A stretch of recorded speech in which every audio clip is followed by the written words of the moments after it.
Welcome to the Bulwark podcast. I'm Charlie Sykes. Our guest today, Dana Milbank, nationally syndicated columnist for the Washington Post, who is the author of 3 books on politics so far. His forthcoming book, The Destructionist, the 25-year crack-up of the Republican Party, is due out in August. First of all, good morning, Dana. How are you? Good morning. Great to be with you, Charlie. Hey, by the way, I thoroughly enjoyed reading your book, although I have to confess, for me, it is painful to read all of that, to realize how long this crack up has been going on. So thank you for the book, but feel like, the flogging will continue until morale improves. Well, thank you for reading it, Charlie. And I I, appreciate I it. I do think that it has been. I traced it back to sort of the Newt era. I mean, some could talk about Lee Atwater or go back, further to the Southern strategy. But look, I don't blame everybody involved in it, going back over the decades. But it's easier to see in retrospect how we got to this point. It wasn't necessarily visible at the moment. Even I was covering it and didn't say, "Ha, this is going to lead to an insurrection in the Capitol on January 6th, 2021." But if you do go back through it, you can say, "Ah, okay, so this is how we got here." Well, I don't want to be too dark here, but I was relatively pessimistic about how things were going to play out back in 2017, and I wrote and said that things will get worse. Everything bad will get worse, at least in the short term. And yet, I think I underestimated it. I was listening to Tim Alberta yesterday. It was this Mhm. fantastic story in the Atlantic about what's happening with evangelical churches, and it really dawned on me that, that the toxicity is now so deep and has taken on a life of its own. And as concerned I was about the trajectory, I may have underestimated again how bad it might be. I mean, Mhm. do you have? I mean, I think you say that it's not going to get better anytime soon, but it's hard to know when the fever breaks. Yeah, I mean, I think it could be a generational thing. If sort of my hypothesis is that, so much of this is driven by backlash to, the emergence of a multicultural America, which has been, coming into place for decades. And in fact, the evangelical Christians are a large part of that backlash. So I think Trump took advantage of what he accurately saw happening in the country and with the Republican Party. He didn't create it, so it hardly. I mean, it matters for the short term whether he's in the picture or not. But this backlash is going to continue, and I think the fever breaks when we reach a point when the multicultural America is dominant. Look, we're no longer a white majority nation. We're still 20 years away from Hmm. that, and probably 30 years or more before that actually shows up in the electorate. So inevitably, I think it swings back. I don't know whether you or I are going to be around to see it, but there's a happy there's a happy forecast. I am resigned to perhaps not seeing it, but okay. So let's just grab some stuff out of the headlines before we do the deeper dive. Primary elections last night, mixed bag for Donald Trump. Hmm. His endorsed candidate for governor in Nebraska loses. Was it Herbster? Who Yep. I think I described him as he's like a bull semen tycoon or something like that. Had been accused by multiple women of abuse, so that roiled the race. He went down, but Right. in West Virginia. You had 2 incumbent Republicans running against one another. The Trump endorsed candidate won. The other incumbent went down in large measure because he voted for the infrastructure bill. Yes. That became the trigger point. So I'm interested in your thoughts about that. I mean, that was an interesting, another interesting data point into what the Republican electorate is willing to support and what they reject. Right. They rejected this guy because he's voted for a bill that will bring broadband internet to places like West Virginia. Damn Talk him. you know? How dare he bring us better roads, bridges, internet, and energy production? So look, look, I think Trump wins. I mean, he won before it was over because, first of all, that's a pretty fine dividing line. The the idea of whether you support an infrastructure bill or not, and who knows, maybe having Joe Manchin's endorsement actually hurt in that Yeah, primary really? and in a Republican primary. I don't know, but you look at Nebraska.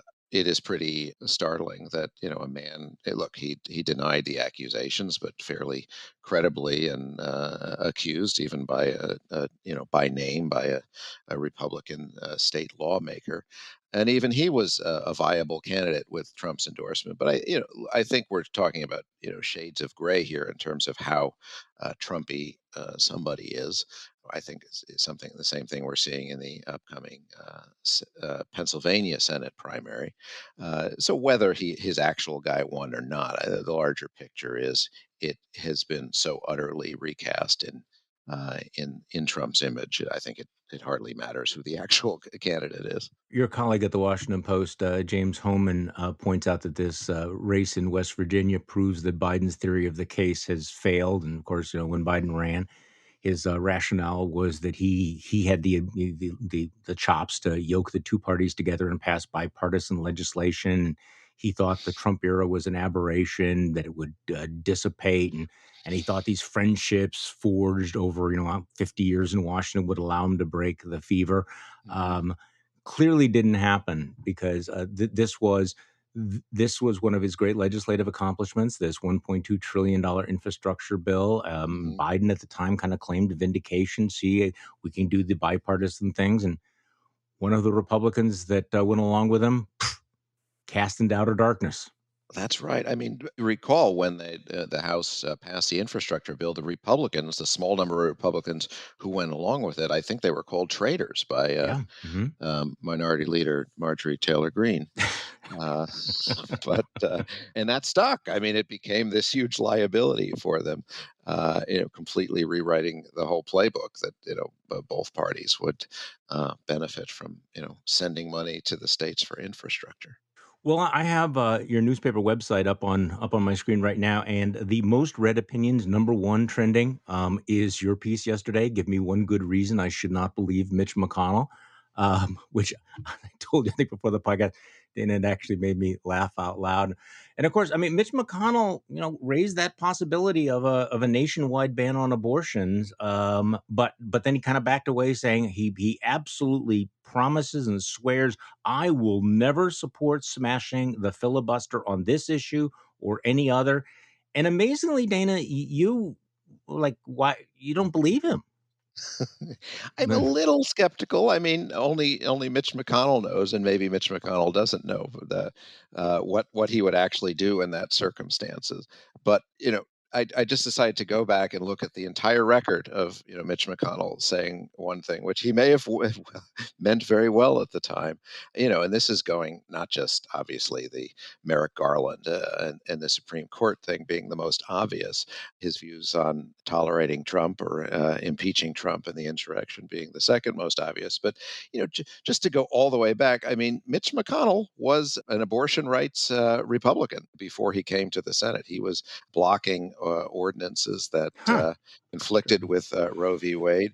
He was for raising the minimum wage. He was a champion of civil rights, sort of across the board. But you've seen even things that have came to define him over the years. Like he's always been for the ability of, private money in elections, as long as there was disclosure. And then when disclosure became the issue, he opposed disclosure. So it's entirely possible he believes this very sincerely Today. about the filibuster. I mean, he sounded very sincere when he scolded Democrats for using the nuclear option for lower court judges in 2013, and then, of course, in 2017, he used the nuclear option for Neil Gorsuch. So he may well mean it this time, but. Color me a little bit skeptical. I actually thought I was worried the column got boring because there were just so many examples of this happening. No, people should go and read the column because you actually sort of do it tongue in cheek, saying, "And I totally believe him. I've always believed Mitch McConnell. I believed him when he said in 2016 that election year Supreme Court vacancy should not be filled until we have a new president." Before he filled a Supreme Court vacancy 8 days before the 2020 presidential election, I believed him when he excoriated Democrats in 2013 for breaking the rules and using the nuclear option to eliminate the filibuster for lower court nominees, before he broke the rules and used the nuclear option to eliminate the filibuster for Supreme Court nominees. And it goes on and on and on. I believed him when he said President Donald Trump was practically and morally responsible for provoking the Capitol insurrection before declaring that he would support him if he's the nominee again. I believed him the day after the 2016 election when he said the election is over, we know who won, and the American people understand that if you get 270 electoral votes, you're president, before refusing for weeks to recognize President-elect Joe Biden. Mitch McConnell has had this ability to, and you make the point that maybe he actually believes it. Who knows? But, Mhm. with great conviction, laying out a principle and a stand that without breaking a sweat, he does a switchback on, and it's like, whoa, guy, you just said this, and it's like, well, that was then, this is now, and now I Mhm. deeply believe this position I'm Now taking. I'm because I'm on the other side of the issue. I mean, he's not obviously not the first politician to act this way, and you've kind of got to give him credit. I mean, comparing him to McCarthy, who has just debased himself. I mean, McConnell at least rhetorically manages to dance back and forth between the two sides of the issue. Now, of course, this means he antagonizes everybody, but I don't think anybody doubts that his despite Trump's drumbeat of attacks on him, I don't think anybody doubts that his position is secure. Why? That's really an interesting point because he's like one of the few guys who doesn't appear to be that frightened, and Trump is going all out. Andy McConnell. I mean, this is going to be a big thing, right? Yeah, no, and the old crow thing is actually quite a brilliant nickname. Whatever else about Trump, he's quite brilliant with the nicknames. But yeah, I don't. I think he's got a great deal of loyalty in his caucus, a great deal of power with the donors in the party. I mean, I think you and others have made this point in the past, but I don't think we have Trump without McConnell No. getting behind him in 2016 and enabling him throughout. There was a pivotal moment there, obviously, when Trump could have been stopped, and many have called him the greatest enabler of Trump. He's not out there like McCarthy is, but he is basically was the key figure in bringing the Republican establishment uh, to Trump. Uh, Well, I think and had he not been yeah. there, I think that might not have happened. Well, and also, by blocking Merrick Garland, he allowed the 2016 election to become a referendum on the Supreme Court, which played really to Donald Trump's benefit because Republican voters really did see that as a binary choice. Had he allowed a vote on Merrick Garland in 2016, that would have been taken off the table. And Hmm. I think I do think there would have been an erosion of support for Donald Trump, because I cannot tell you how many times I heard Republicans who they had no illusions about who Donald Trump was, make the Hmm. transactional decision that, well, because of the court, if we get, a conservative in, in that position, then it's worth everything else. So that Hmm. that was his other contribution. And the reality is that Donald Trump, for all of his failings, turns out to be very consequential in at least one area, which is the transformation of the federal judiciary, and that's all Mitch McConnell. Yeah, I think that's right. And in this case, you know, the transformation of the federal judiciary is a place in which traditional conservatives have every reason to be happy. And I think that's largely because Trump didn't uh, overrun the federal judiciary with Trump judges. He did them Right. with Federalist Society judges. So that does unify the right. Uh, so there is something very rational about, if Mitch McConnell, all he cares about is the legacy of transforming the judiciary, well, he won the battle. right? I mean, it'll as we see from Roe v. Wade, just being the most visible. But obviously, Mitch McConnell has won that battle, and for the left, that will take decades to undo. What was the price that came with that? Yes, we might have lost American democracy in the process, but he did transform the courts. So I want to come back to the Roe versus Wade, the opinion, the Alito opinion. You have a piece about a little detail about Samuel Alito's opinion. We have a report today about the fact that there are no other drafts that have Mhm. surfaced yet, which is not Yeah, how surprising. can you improve on that? Yeah, exactly, because it was so well done. Before we do that, though, I want to get your take. Elon Musk says yesterday that if and when he takes over Twitter, he's going to lift the ban on Donald Trump. Not a surprise at all. Good news, bad news, fallout from that. Who should be worried about that? What do you think?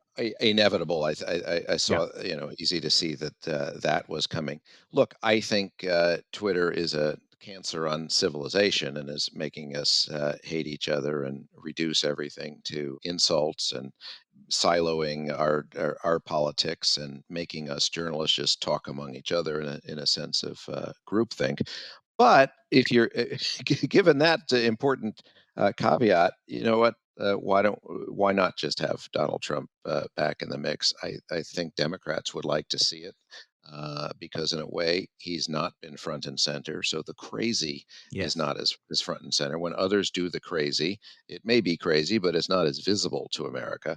So I think the Democrats are, sort of screaming hysterically about the dangers to our system and democracy, and it's not as self-evident when you don't have Trump tweeting about it every day to 80 million, 100 million people. So, I just think in terms of political calculations, it helps Democrats frame the case and make it a choice of Trump or not Trump. Okay, so I have a hard agree with you, hard agree with you on all of this, because I know there are some people who think that, oh, we should just ignore him, which is wrong, just fundamentally wrong. Because the reality is that Donald Trump controls the Republican Party. He is driving, as we mentioned before. If he runs in 2024, he is, I think, overwhelmingly likely to be the Republican nominee. And given what's happening in the country right now with the polls and the stock market and inflation, there's a very real chance he could become president again. So we don't have the luxury of ignoring him. In fact, the more scrutiny that he has, the better. The brighter the spotlight, the better. And Republicans, I think, understand the downside because remember they spent years avoiding having to comment on the latest Hmm. batshit crazy tweet. Yes. And of all of the crazy stuff that's out there, Donald Trump has lined up with the craziest stuff. And so, yes, have it out there, make Republicans have to respond to it, make it into a choice. So it's bad for the cause of truth. It's bad for civil discourse. But I Hmm. really think it's bad for Republicans. And I think it's bad for Trump. I mean, even the Hmm. Wall Street Journal pointed out, if he gets back on Twitter, maybe he's going to remind people why they got so sick of him and why he's a one term president. Yeah, no, I think that's what happens now. Surprisingly, he was not able to lure a large swath of America over to Truth Social, although he did lure me over there just to see what the heck Yeah. was going on. But yeah, the outside that really, that recruited Trump's 20 best friends and the entire QAnon crowd.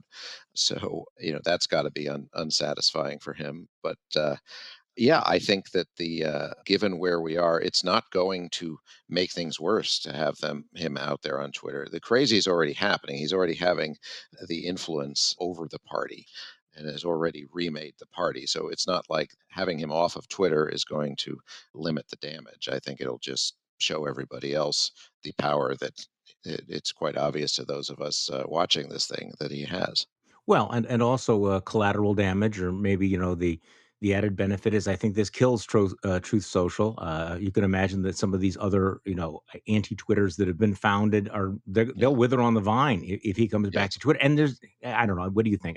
He's Well, saying that he won't come back, but there's no way he doesn't come back. He Yeah, I I no just way. can't see that. No. I am, I'm concerned about Devin Nunes, where this will leave him because Poor guy. it's been a storied career, and I'd hate to see it end this way. Okay, But, so let's. Let's talk about the post-Roe politics of abortion. Samuel Alito's very interesting decision. You had a column the other day. You're talking about the 13th century law treatise that Mhm. Alito used. I mean, I understand the attraction of originalism, but I was not expecting the 13th century Yes. citation. So let's talk about that right after this. This episode is brought to you by the Jordan Harbinger Show, which features in depth interviews with some of the world's most fascinating minds like Ray Dalio and Malcolm Gladwell. Every Friday, Jordan also releases a Feedback Friday episode to respond to listener questions covering everything from conventional problems like leaving a dream job to doozies like helping someone escape an abusive relationship. You could also hear the latest news about Russia, featuring a heavy hitting interview with Gary Kasparov and his experience with authoritarian governments. And that's just the beginning. Search for the Jordan Harbinger Show. That's HARB as in boy, IN as in Nancy, GER in Apple Podcasts, Spotify, or wherever you're listening right now. Okay, we are back with Dana Milbank, syndicated columnist for the Washington Post, whose forthcoming book, The Destructionists, the 25-year crack up of the Republican Party, is out in August. So I want to first of all talk about your column where you read through Alito's opinion in this weird, I don't know how you even describe it, moment where it's not just that he takes us back to the 1950s, he's actually revisiting the 2050s, citing Judge The 1250s. the 1250s. I'm sorry, the 1250s, where Judge, I will probably not pronounce it, Henri de Bracton wrote his Mhm. summation of English law and customs. So tell me about Alito's foray into the 13th century. Yes, that work was a multi-year work, but it appears to have been completed by 1257. Look, you often hear about Blackstone or going back to English common law. It's not that crazy an idea, but this goes back even further. So I figured, all right, well, let's see if we're going to say, and this is after Alito in the opinion scolded the authors of Roe for talking about. Ancient history. So, but it's much more important to talk about medieval history in the opinion. So, actually, because of the internet, we can now read Henri de Bracton's 1257 treatise online, and it's searchable. Unlike Saturday Night Live's view of it, there was no mention of witchcraft and pointy shoes, but there is, just this goes on and on about the rape of virgins. If you're not a virgin and you're raped, there may be a punishment for that, but it's very specific that the punishment is you have to have your eyes cut out because you spied the fair maiden with your eyes, and you have to have your testicles cut off because this was the source of your hot lust. Now, I think it was written in Latin, but the Latin translated as hot lust, according to my translation. Obviously, the king is supreme. The worst form of law breaking in the land would be disloyalty or disrespect to the king. And it certainly has passages endorsing the notion of slavery. It talks about women's inferiority. So I suppose it gives us sort of the real world handmaid's tale of So, where things may be going if Samuel Alito gets his way. okay, so I understand the critiques of Justice Blackmun in Roe, Mhm. and I think that's fair comment by Alito that perhaps there was some chop logic there. But then to go back to this guy, of all of the judges, I mean, I think it's important to just remind people that there were a lot of other cases that Alito could have cited. There are a lot of other legal experts, and he goes back to somebody who wrote, "Those born of unlawful intercourse, as out of adultery and the like, are not reckoned among children. Those children born of prohibited intercourse are fit for nothing." And if you're born with a birth defect, you are called a monster. Okay, so one of the things about, and I think I said this on a previous podcast, I'm more and more convinced that this may be. I think we know what the result is going to be, but I would really be surprised if there were not a lot of differing opinions. I would be surprised if Kavanaugh did not write his own opinion, if Gorsuch did not write his own opinion, because let's just say that Samuel Alito is extremely Samuel Alito in this particular opinion, and I'm just not sure that this will survive the editing process. But we've been wrong before. and we can be wrong about Yeah, I this. mean, just as, putting Trump back on Twitter may be a favor for Democrats, I think possibly the leak of this has done a favor to Alito to say Yeah. Hey, maybe keep it out, go do something more recent than 1257 if you're going to do this. And, you know, trial balloon gets maybe, shot down. Okay, hey, thanks for pointing this right. out to me. Yes, Now let's limit it to Blackstone and and not go back, all the way to Bracton, and apparently, we had a piece on this yesterday in the Post, another early, thinker who actually did portray, women as witches. So, there is all kinds of sorcery in this opinion.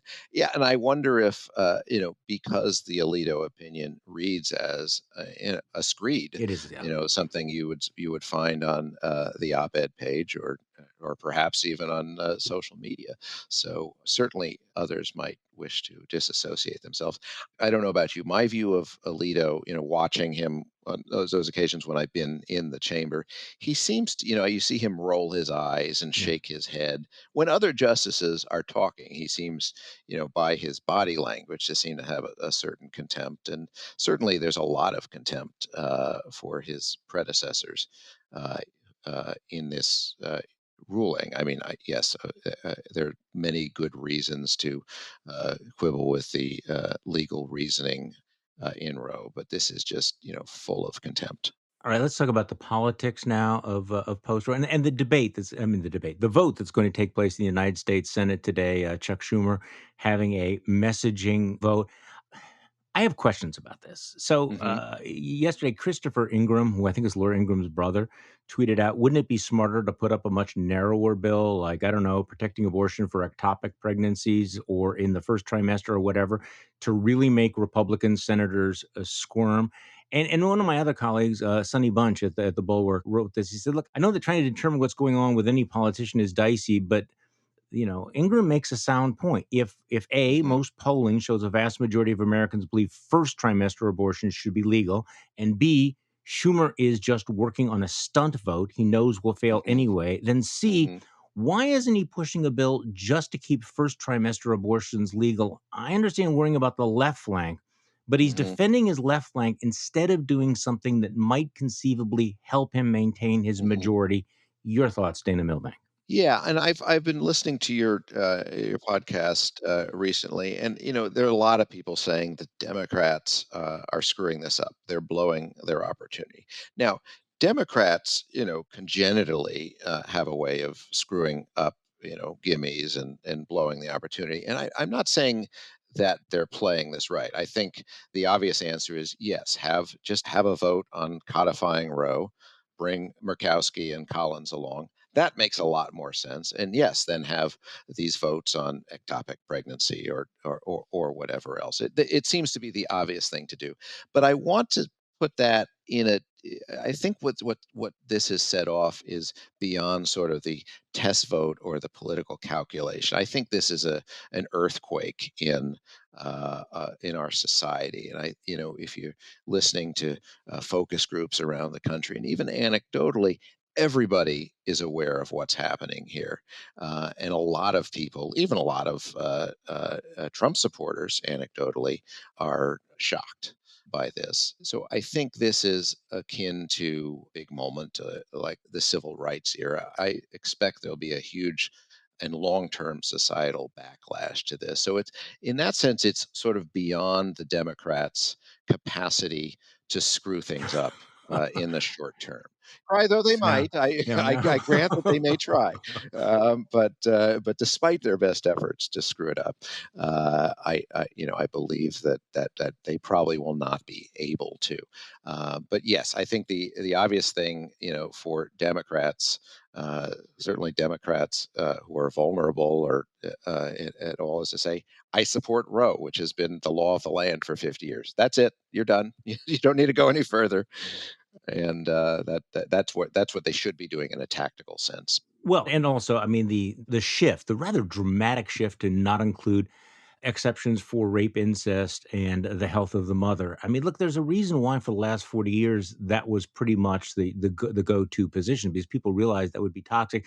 But to your point about an earthquake, I get a sense that this is one of those things that is going to transform the debate in ways that may be a little bit unpredictable, because Hmm. we have gone for half a century with the assumption that Roe was not going to be overturned really.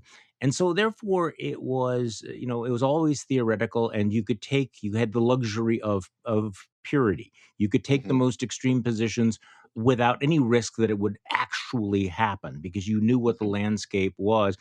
And also, I think that, people have told pollsters what their positions were, again, because it's maybe a secondary or even a tertiary issue, because nothing was Hmm. really going to change. But now you have to confront the reality of it. And I think that does change the entire debate. So I think that Hmm. what you're seeing right now is people adapting to a reality that they were not prepared for. Yes, I think that's exactly right.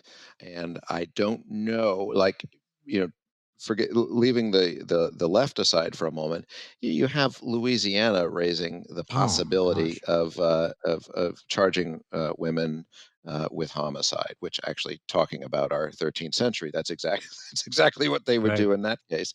Um, I don't think they'll be able to stop themselves because of the Trump phenomenon, that the most extreme wins. So I think these things are going to keep popping up all over the country. They're going to be reported, and people are going to be made aware of that as that happens. So I don't know if Republicans will be able to check themselves and pull this No, back. I don't Um, think they are. I think that's the crucial point, is that the litmus test keeps moving and moving and moving. And if you take a position that was mainstream 5 minutes ago, in mhm. a few months, that might be the rhino position, or that might be the Yeah. sellout position. And we've seen this happen on one issue after another. And when it comes to abortion, as you well know, it's been pretty rock solid. It really hasn't changed in half a century. And if you break it down, you've got 20% perhaps who say abortion should be illegal in all circumstances. And you've got about 30% who say it should be legal in all circumstances. And then you've got this, the vast majority are somewhere in the middle of that. And as you mentioned, you take the exception for rape and incest, you're getting up near 80% support for that. So, uh, I mean, to the extent there's some people on the Democratic base saying, abortion on demand, up Yeah. until the time of birth and or including infanticide. I don't think that's a large number of people in the Democratic Party or on the left, but there will be some like that. I And mean, they're there's noisy, and they're and overrepresented. they're Yeah, and they're yeah. absolutely noisy. So I mean, if you're a Democrat running for office, you're gonna not listen to that noise, because Roe had a lot of problems with it, but it kept a pretty stable situation for half a century. So let's switch gears and talk about Ukraine for a moment. I have been somewhat critical of how slow we have been. I won't say critical, but urging us to be more aggressive in our support for Ukraine. And something happened last night that I thought was really kind of striking. You remember Winston Churchill once described Lend Lease as the most unsordid act in history. By the way, it's often misquoted as saying that he said that about the Marshall Plan, but Churchill was talking about Lend Lease, that it was the least sordid act in history. Hmm. And I was struck by that last night, how unsordid it was for Congress to approve nearly $40 billion in additional military and humanitarian aid for Ukraine, which was actually $7 billion more than President Biden requested. And Hmm. it extends this really a fresh lifeline to Ukraine as Russia's moving ahead with its war. And it was interesting to see how, I mean, there were dissenters, which we'll get to in a moment, but how broad and unusual the bipartisan consensus is, that even with all the other domestic problems we have, people were willing to step up for Ukraine.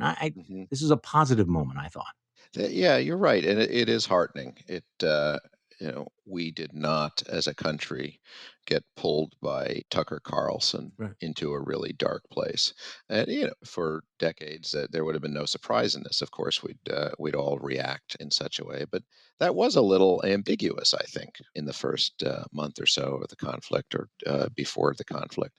And it's possible that as this plays out over time, it could be unpopular. Although I think without American troops being there, I don't think opposition really grows to it. stupid at this point. But yes, that's let us pause and celebrate for a moment.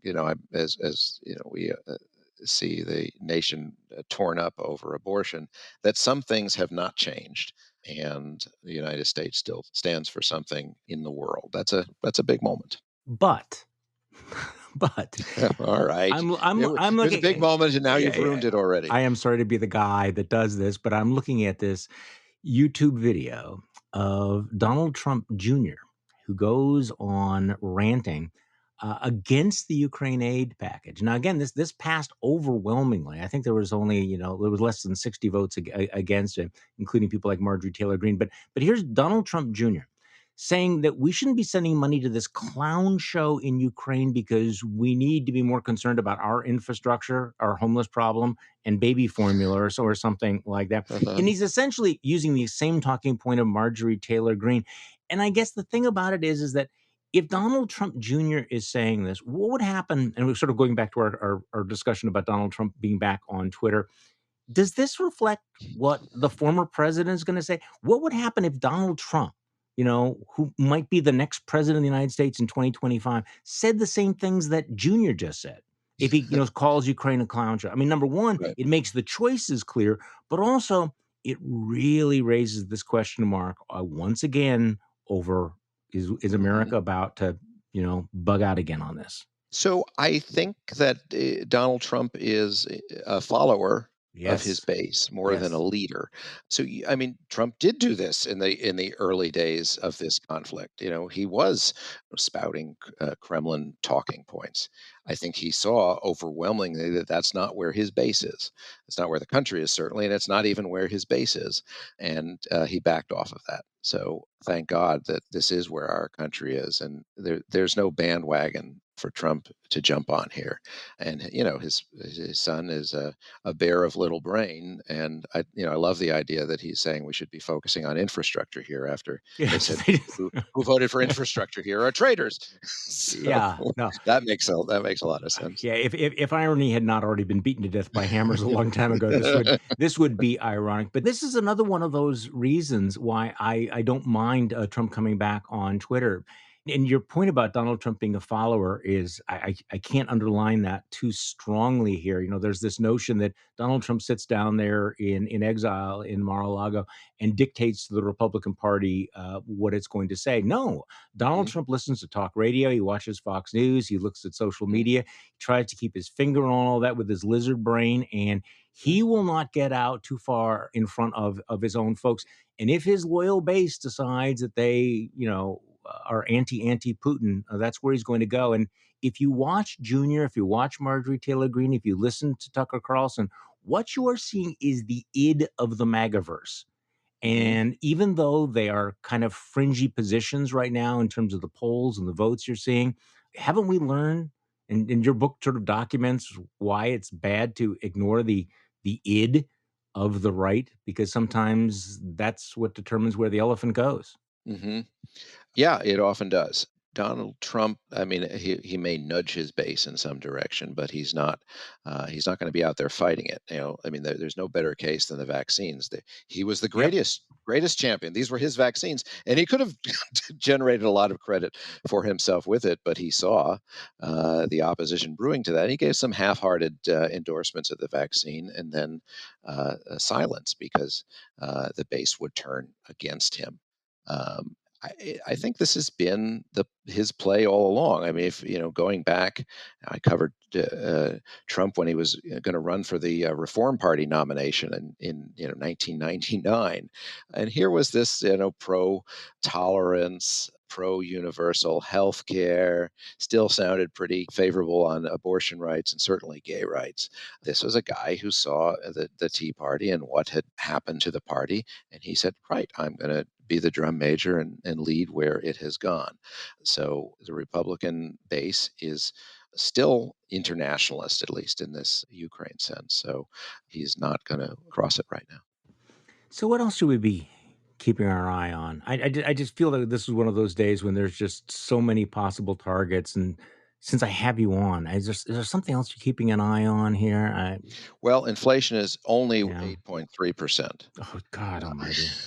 So it's a slight improvement, but given where things had been going. So does that trump everything else? I mean, we're talking about, January 6th, we're talking about democracy, we're talking about all of this stuff. Is all of that going to be overwhelmed by the economy, by inflation, by the interest rate rises, by what's happening with the stock market?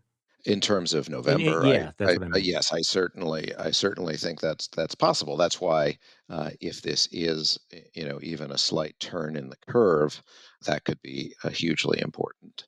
We look at this midterm election through our traditional lenses, but in a sense, because so many people are influenced by disinformation, I don't know if we can say, well, sure, the economy is going gangbusters if inflation is tamped down. Well, then certainly that benefits the president's party. That was true in the past. It's not at all clear to me, whether it just pivots to some other issue about immigration or crime. So I don't. Yeah, you're right. I don't know if this backlash is just going to be baked in because of the culture and what we're living with at the moment. But I've given up on traditional forecasts.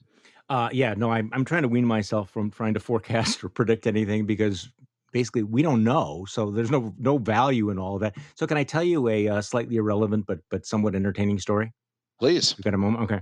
So I'm out walking my dogs, which I do when I'm not doing podcasts and stuff like that. And my phone rings, and I almost never answer the phone if I don't recognize the caller ID. Almost Yes. never. But my phone has this interest. I mean, it will actually say spam call and stuff like that, which I think is very, very helpful. Mhm. This one said political call. Political call. And I thought, okay, I'm just curious. Okay. Right. So I answered it.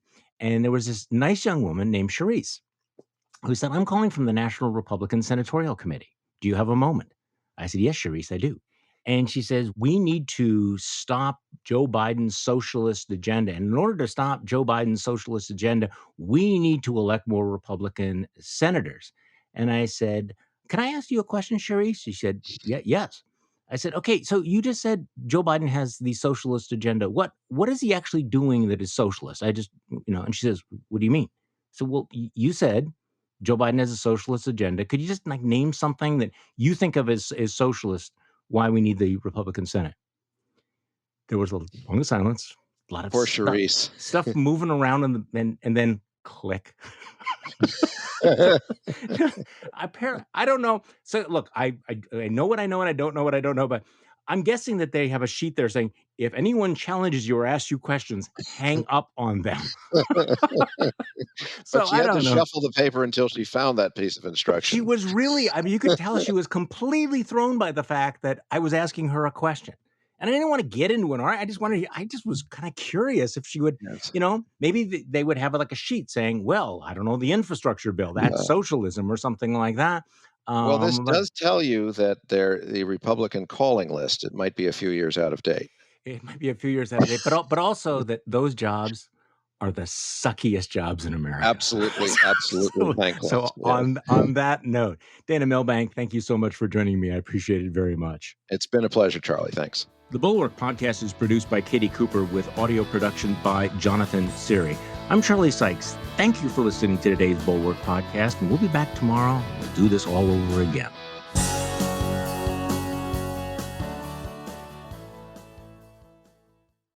Just Getting Started with Susie Schuster has stories of humble beginnings and humbling moments from inspiring people. Angela Kinsey. Listen, I was on set one day on The Office, and I was like, we were talking about what's your good side, and I said, there's nothing really to that, right? That's like, no, there is. And our camera operator, Matt Sohn, that I had known for 8 years, and I go, Matt, what's my side? He was like, this side. I was like, seriously? He goes, yeah. He goes, I always try to frame you that way. I was like, why didn't you tell me 7 years ago? The new Just Getting Started with Susie Schuster. Listen wherever you get your podcasts.